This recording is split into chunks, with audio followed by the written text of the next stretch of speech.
आज मेरे बेटे की दूसरी शादी थी। उसकी पहली शादी में जो हुआ मैं उससे भूल जाना चाहती थी, क्योंकि उस दिन क्या हुआ ये किसी को भी नहीं पता था। वो एक बड़ी ही अजीब घटना थी जिसे सब भूल जाना चाहते थे। लेकिन आज मेरे बेटे की दूसरी शादी थी और मुझे यकीन था कि मेरी दूसरी बहू मेरे बेटे का ख्याल रखेगी। मेरा बेटा अच्छा पढ़ा लिखा था और उसकी कमाई भी अच्छी होती थी। वो घर में सबका लाडला था क्योंकि वो हमारा एक लौता बेटा था। हमारे 2 ही बच्चे थे, एक बेटा और एक बेटी। बेटा हमारा बहुत ही लाड प्यारों से हमने उसे पाला था, इसलिए उसकी दूसरी शादी हो रही थी तो हमें इतना अचंभा नहीं था। बस इसी बात का डर था कि जो एक बार उसके साथ हो चुका है पहली बार की शादी में, वो दोबारा ना हो। तो बस इसी डर के कारण हम सब सहमे हुए थे। पहली शादी में कोरोना काल चल रहा था, इसलिए ज़्यादा रिश्तेदार नहीं थे, पर इस शादी में हमने रिश्तेदारों को बुलाया था। इसलिए सभी को नहीं पता था कि ये मेरे बेटे की दूसरी शादी है।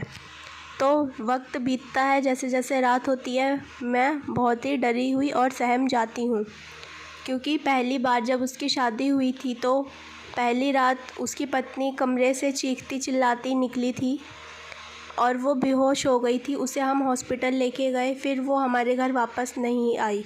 उसने घर आने से इनकार कर दिया, बोला आप अपने बेटे का इलाज करवाओ। दूसरी बहू ने भी यही बोला और चली गई। उसके घर वालों ने भी हमें बहुत सुनाया कि आपने हमारी बेटी को क्या कर दिया है। हमारी बेटी पिछले 6 महीने तक बीमार रही। उसके बाद उसकी माँ ने सोचा कि अब अपने बेटे की हमें तीसरी शादी करवा देनी चाहिए। तो उसने तीसरी शादी एक लड़की से करवाई जो बहुत ही सुंदर थी और अच्छी पढ़ी लिखी भी थी, अच्छे घर की भी थी। हर बार की तरह इस बार भी वही हुआ जिसका डर था। उसकी पत्नी कमरे से बाहर निकली चीखते हुए और बाहर आके बेहोश हो गई। इसके साथ भी बिल्कुल वैसा ही हुआ जैसे बाकी 2 पत्नियों के साथ हो चुका था। फिर उससे भी अपने बेटे का हमने तलाक करवाया और उसने भी घर आने से इनकार कर दिया, बोली आप अपने बेटे का इलाज करवाओ। फिर मैंने सोचा ज़रूरतमंद किसी को लड़की को मैं लाऊं जो मेरे बेटे को समझ सके। उसने ऐसा ही करा और एक विधवा लड़की को लेकर आई, पर वही घटना इस लड़की के साथ भी हुई और ये भी घर छोड़कर चली गई। अरविंद की माँ बहुत ही परेशान हो चुकी थी। उन्हें कुछ समझ नहीं आ रहा था कि आखिर उनके बेटे के साथ ये हो क्या रहा है, क्योंकि वो बहुत ही शांत स्वभाव का था। वो किसी से ज़्यादा बात नहीं करता था और विदेश में उसका एक ही दोस्त था जो सच्चा दोस्त उसे मानता था अपना, उससे अपनी सारी बातें शेयर करता था। एक बार उसकी माँ ने सोचा क्यों ना उस दोस्त से ही पूछा जाए, पर उसके दोस्त को भी नहीं पता था। उसे ये भी नहीं पता था कि उसके मित्र की 3 शादियाँ हो चुकी हैं और वो टूट भी चुकी हैं। पर उसने जब ये सब सुना तो उसने भी सोचा आपको एक बार अरविंद से बात करनी चाहिए। अरविंद से बात करने पर उसे कोई जवाब नहीं मिला। उसने चुपचाप अपनी माँ की सारी बातें सुनी और वहाँ से चला गया।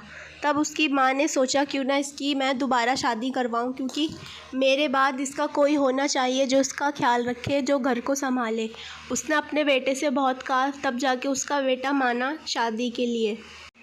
सुमन नाम की लड़की के साथ उसका रिश्ता पक्का किया गया, जो बहुत ही गरीब घर की थी। उसके 2 छोटे भाई थे।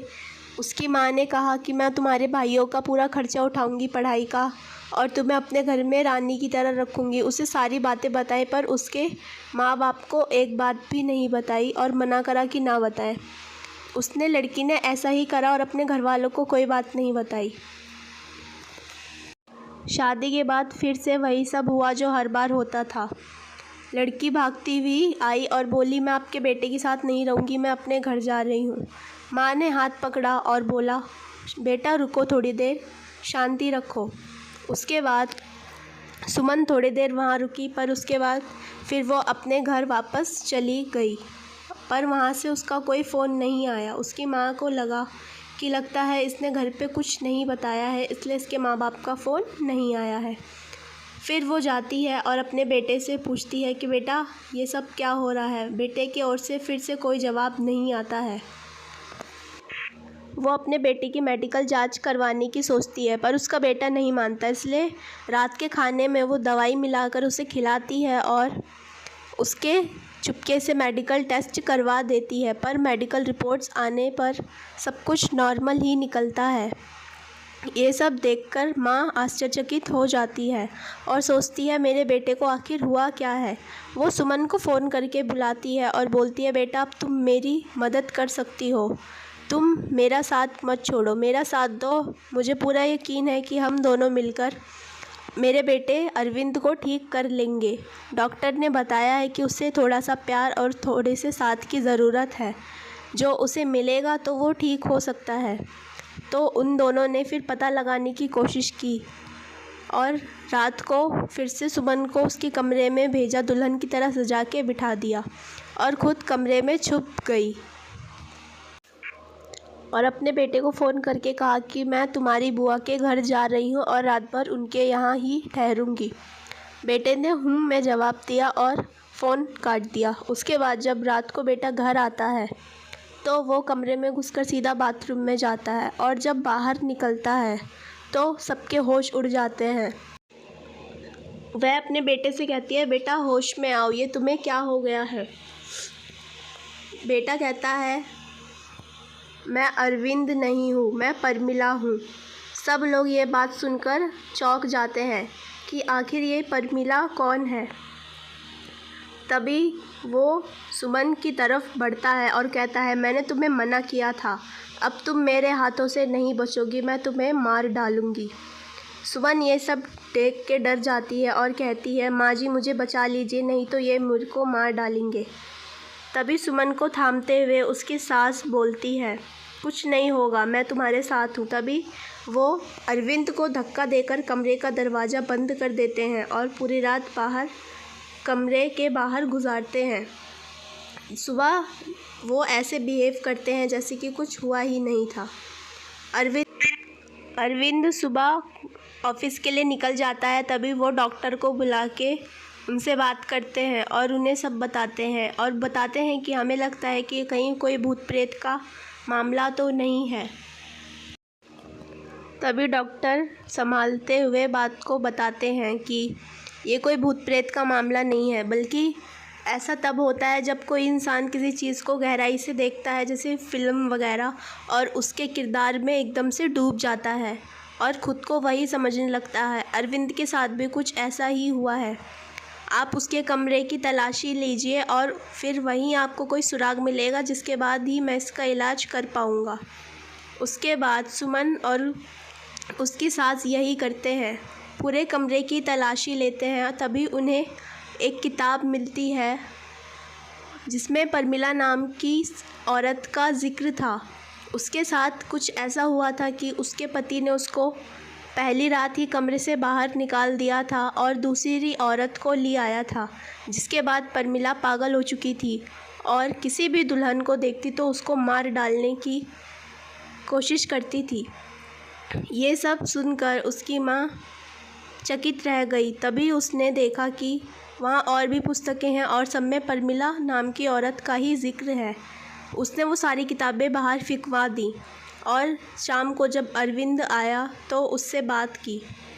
डॉक्टर ने जो बोला था उसे बताया और उसे संभलने को कहा। सुमन ने कहा मैं आपका साथ नहीं दूंगी, मुझे बहुत डर लग रहा है।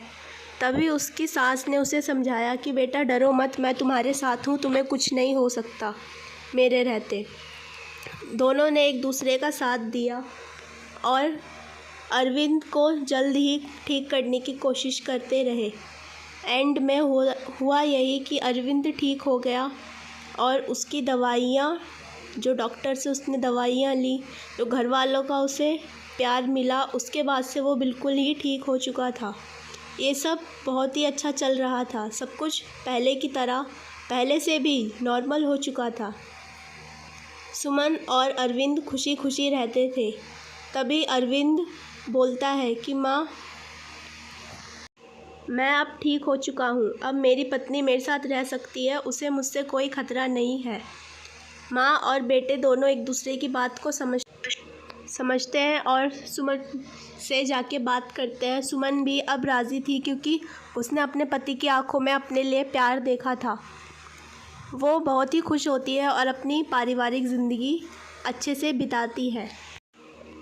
आपको मेरी स्टोरी कैसी लगी कमेंट में ज़रूर बताइएगा। मेरे चैनल को सब्सक्राइब करिए, वीडियो को लाइक करिए और प्लीज़ मुझे अपना पूरा सपोर्ट दीजिए। धन्यवाद। मिलते हैं फिर नेक्स्ट वीडियो में। ये वीडियो यहीं फिनिश करते हैं। तब तक के लिए बाय दोस्तों।